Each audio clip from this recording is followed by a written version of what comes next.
viewers, welcome to Commerce Success Channel. Press the bell button for subscribing for more videos on different subjects. In this video, we will be discussing on the specimen format of a cost sheet and an improved version of cost statement with inventories.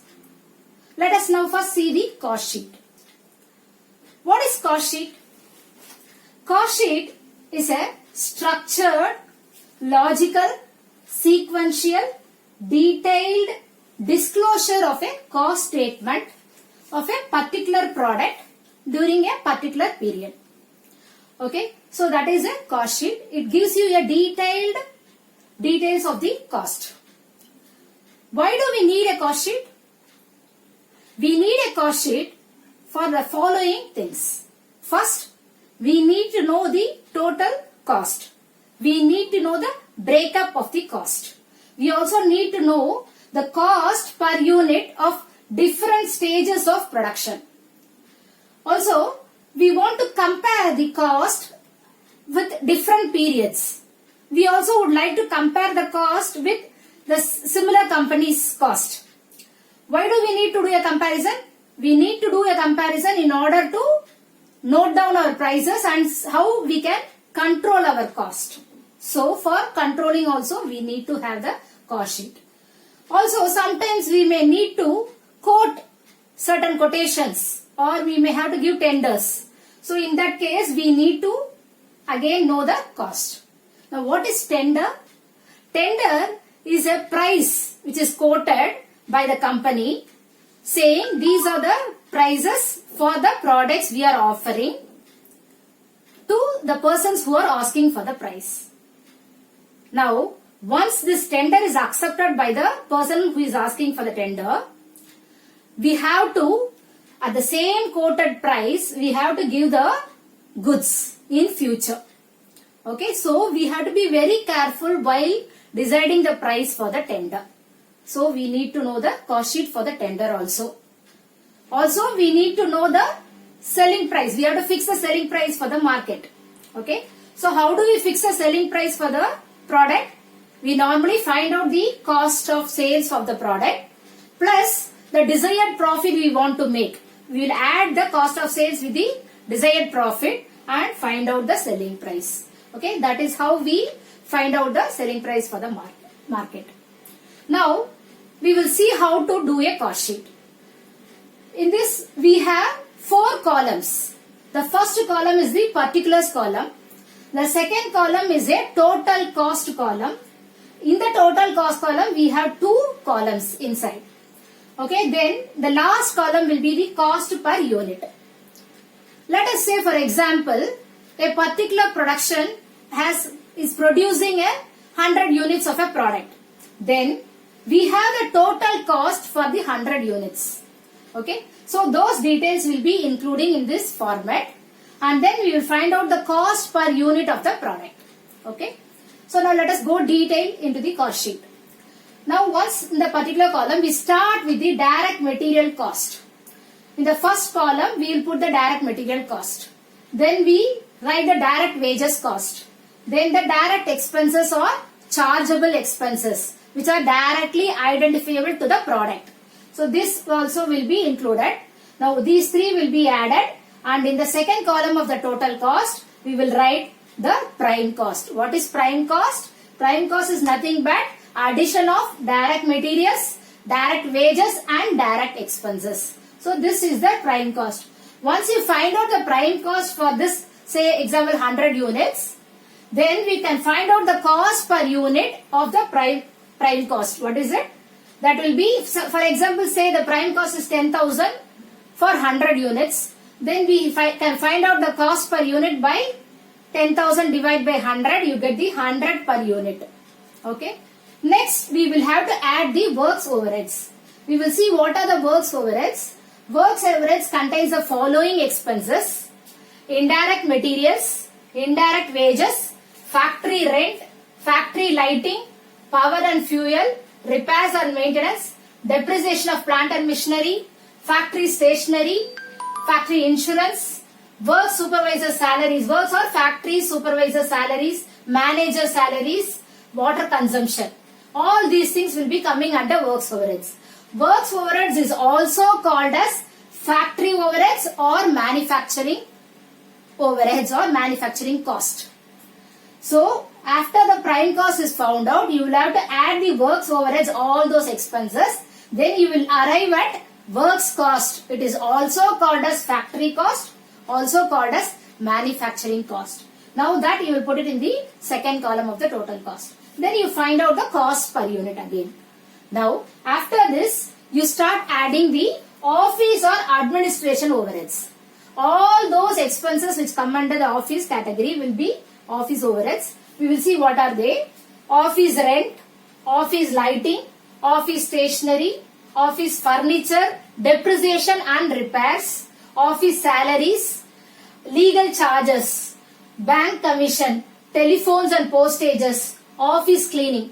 All these expenses, anything which is related to office, which are not directly identifiable to the product, will come under office expenses or administration overheads. Now you will include all those expenses and come to a stage of cost of production.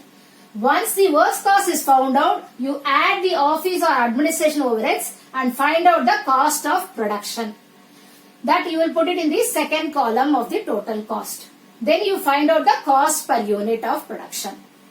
After finding the cost of production, we have to add the selling and distribution overheads. What are they? Those expenses which we are relating to the selling and distribution of the finished product to the market. All those expenses which are not directly identified with a particular product, we can call it as selling and distribution overheads. Salesman salaries and commission, showroom rent and expenses, advertisement, sales office rent, traveling expenses of the salesman, warehouse or godown rent, godown staff salaries, repairs and depreciation of delivery vans, carriage outwards. What is carriage outwards? It is a transportation charges which we expend for taking the goods to the market. Okay, so they are all called carriage outwards. So these are all included under the category of selling and distribution overheads. All these expenses will be added and then we will arrive at the cost of sales. That we will put it in the second column of the total cost and then find out the cost per unit of the cost of sales. Then we will add the desired profit and find out the sales. Once we find out the sales, we will find the cost per unit or the selling price per unit of the product. So this is how the cost sheet is arrived at. So once again I will just summarize. First we make 4 columns. One is the particulars column, which is the first column. Then we have a total cost column. Under total cost we will have 2 columns. Okay, and then the final column will be the cost per unit column. We start with direct materials, direct wages and direct expenses. That adds together to form the prime cost. That prime cost we will put in the second column of the total cost. Then we will find out the cost per unit. Similarly, we will add the, after prime cost, we will add the works overheads, find out the works cost, which is also called as a factory cost or the manufacturing cost. Once that is arrived, then we will add the office or administration overheads. We will get the cost of production. Once we get the cost of production, we will add the selling and distribution overheads. Then we will come to cost of sales. We will add the desired profit and then get the sales for the product or the selling price of the product. So this is how the cost sheet is arrived at. Now we will see an improved version of the cost statement with inventories. What is inventories? Inventories are nothing but the stocks. We have stocks in different kinds. One stock is a work in progress. We also have stock of finished goods. So we will see each one in detail.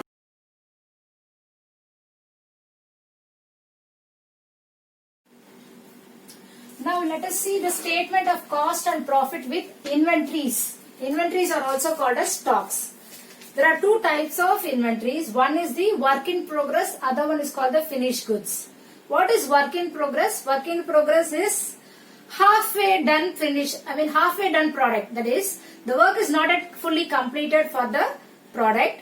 Okay, there are still some more work to be done to make it into a finished product. So that is work in progress. Finished goods are the products which are readily taken for sale. Okay, so there are these two type of inventories. Now if we have these inventories, how are we going to make the cost statement? Okay, let us see each one. First we will have totally 4 columns. One is your particulars column, then you have an inner column, then again another inner column, and final column is also there. So now we will see each one of them. The particulars, we start with opening stock of raw materials. So direct materials, whatever is the opening stock, we will take that and we'll put it in the third column, third inner column. Then we add the purchase of direct materials. Whatever purchases we have done during that period, that will be added. Then you will add the carriage inwards. We saw carriage outwards. Now what is carriage inwards? All those transportation charges which we incur to bring the raw materials into the factory. Okay, that is called as carriage inwards. Then that also will be included and put it in the third inner column. Then you have the expenses and the taxes and duties paid for the material purchased. Okay, before bringing the materials, we may have to incur certain taxes, certain type of expenses, certain duties. Okay, so customs duties and all those things. Now these things also will be put into the third inner column. Okay, now after adding all these things, you less the closing stock of the direct materials. At the end of the period, what is the closing stock? That you will reduce. Then you will take the scrap of direct materials sold. What is scrap? Okay, all those raw materials which are not of much use. Okay, they are not being able to convert into the finished product. They are all to be sold in the market for a lesser cost. Okay, that is called scrap items. Okay, those scrap of the direct materials sold, whatever its cost, that will be put in the second inner column. Okay, the closing stock also will be put in the second inner column, and then the scrap. Now these two will be added, and then that will be put in the third inner column. Now we get the direct material consumed. So how we are getting the direct material consumed cost? We first take the opening stock of direct material, adding the purchase of direct material, adding the carriage inwards, adding all expenses, taxes and duties paid for the material purchased. Then we reduce the closing stock of direct materials. Then we'll reduce the scrap of direct materials sold. Now with this, you get the direct material consumed cost. Okay, that you put it in the final column. Then you take the direct wages, whatever wages are being paid, that will be put in the final column. Then you take the direct expenses, that also will be put in the final column. Now adding all these things, you will get the prime cost. So the direct material consumed cost, direct wages paid, direct expenses incurred will be the prime cost. That you will get it in the final column. Now add the factory overheads. Then after adding the factory overheads, whatever expenses, then you add the opening work in progress. As I said, work in progress is a halfway work done on the raw materials. It is not yet converted into the finished product. So that opening progress, work in progress will be added, and then the closing work in progress will also be reduced, and you will get the factory cost. After prime cost, you will add the factory overheads, then you will add the opening work in progress, reduce the closing work in progress, you will get the factory cost. Okay, in the final column. Then you add the administration overheads, then you will get the cost of production. Now once you get the cost of production, you will have to add the opening stock of finished goods. That means the goods which are ready for the market. Okay, that opening stock, in the beginning of the period, whatever was the opening stock of the finished goods, that you will add and reduce the closing stock of the finished goods at the end of the period. That you will reduce, and you will get the cost of production of goods sold. That it will be in the third column, the final column. So the cost of production of goods sold will be in the final column. That after that you will be adding the selling and distribution overheads. So after that you will arrive at cost of goods sold, or it is also called as cost of sales. Okay, so that you will get it in the final column. Then in case of profit, you will be adding the profit along with the cost of sales, or if there is a loss, you will reduce the loss and finally get the sales figure. Okay, this is how you prepare the statement of cost and profit with inventories or stocks. Okay, now there is one more thing here. When you are finding out the profit, normally profit or loss will be given as a percentage of sales. Okay, so I'll just tell you how to find it out on cost. Normally the profit or loss will be given as a percentage of sales. For example, let us say I tell you it is 20% on sales is my profit. So what you will do, assume the sales is 100. So the profit will be 20. So what will be the cost? Cost is always sales minus the profit. So sales is 100. Your profit is 20. So the cost is 80. Now how to find it out on the cost? What is the profit on cost? You'll see, you know the profit is 20, cost is 80. So 20 by 80, which is 1 by 4 or 25%. So the 25% on cost. So 25% on the cost of sales will give you the profit or sales figure. Okay. So this is how you arrive at it. Once again I will repeat. Profit is normally given as a percentage of sales. Suppose I have 20% on sales or 1/5 on sales. Then I will try to find it out as profit on cost. How do I work it out? I assume the sales to be 100. So my profit will be 20. My cost is 80. So profit on cost will be 20 by 80, which is nothing but 1 by 4 or 25%. So 25% on my cost figure will give me my profit, and then if I add it, I will get the sales. Okay. So I hope all this is clear for you. Thank you viewers. If you like this video, press the like button, subscribe, press the bell button for getting more videos on different subjects.